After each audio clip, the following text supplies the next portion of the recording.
Peace to the tribe. So today, in this video, we're going to talk about a San Francisco mayor that signs a bill that could give black residents $5 million each, but admits the city is too broke to pay. And this article comes from the New York Post. San Francisco Mayor Daniel Lurie quietly signed a questionable bill to create a reparations fund for black residents, but acknowledged the city is too broke to pay, sparking a swift backlash from critics who called the plan blatantly illegal. The bill, which was passed unanimously by the San Francisco Board of Supervisors earlier this month, creates a fund to accept private or public money for a controversial reparations plan that calls for cash payouts of $5 million each to eligible black residents, debt forgiveness, 250 years of tax abatements, and income subsidies. We are not allocating money to this fund. With a historic $1 billion budget deficit, we are going to spend our money on making the city safer and cleaner, said Lurie in a statement. Still, critics have called the reparations plan unlawful, virtue signaling, and even if private dollars are used, racial preference in government programs are banned under the Constitution, according to Andrew Quinio, attorney at the Pacific Legal Foundation. The ordinance has a very explicit racially discriminatory purpose, he said. The bill, authored by Supervisor Shaman Walton, states that the funds is intended to provide restitution, compensation, and rehabilitation to individuals who are black and or descendants of a chattel enslaved person and have experienced a proven harm in San Francisco. Walton previously called for a $50 million Office of Reparations in 2023, but was rebuffed by then Mayor London Breed. Advocates for the program argue that reparations are needed to support black communities who suffered under discriminatory government projects like a decades-long redevelopment of the city's Fillmore district that raised homes owned by black families. Even the San Francisco NAACP called the $5 million payout arbitrary and warned the plan gave false hope, but that didn't stop the city leaders from pushing it forward with virtue signaling fanfare, wrote Arthur Gerald Posner, who grew up in San Francisco.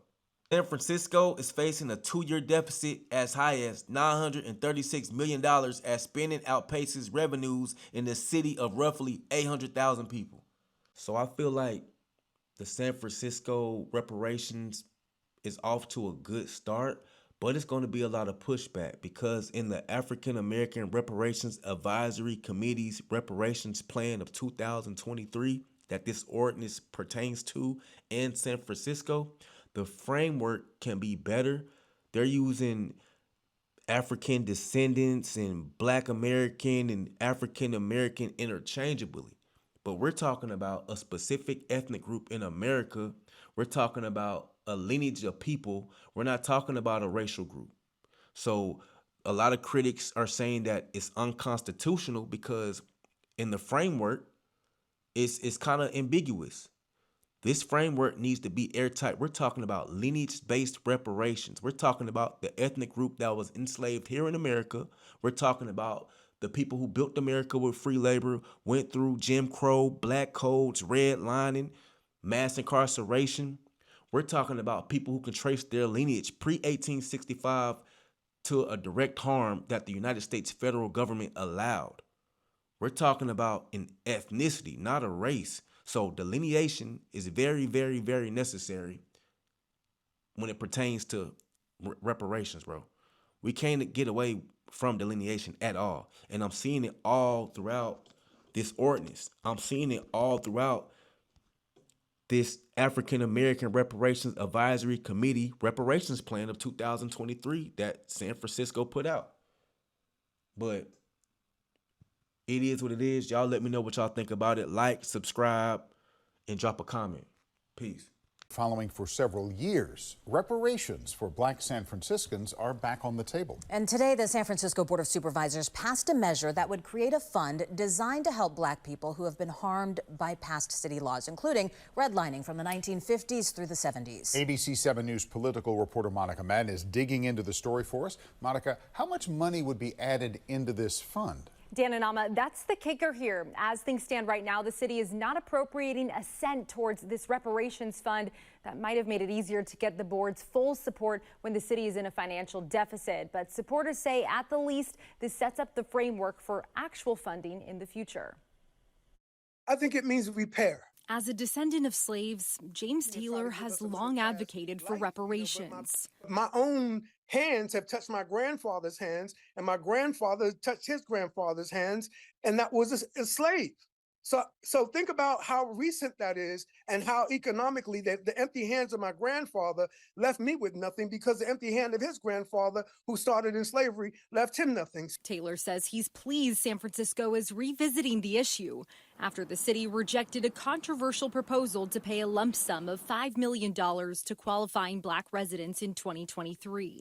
This most certainly is different than asking the city to pony up dollars to support reparations recommendations. Supervisor Shaman Walton's ordinance merely sets up the fund to receive money either appropriated by the city or privately donated. It's going to take some time. We got to build a pot and then, of course, come up with the criteria in terms of how we're going to prioritize what recommendations we address first.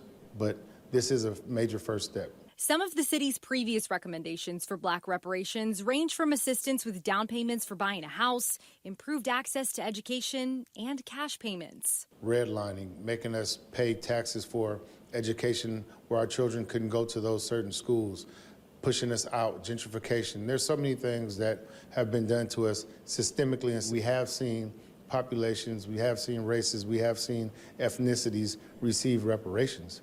But we have not seen that for the Black population. If funded, San Francisco would be one of the first major U.S. cities to actively offer reparations for Black residents.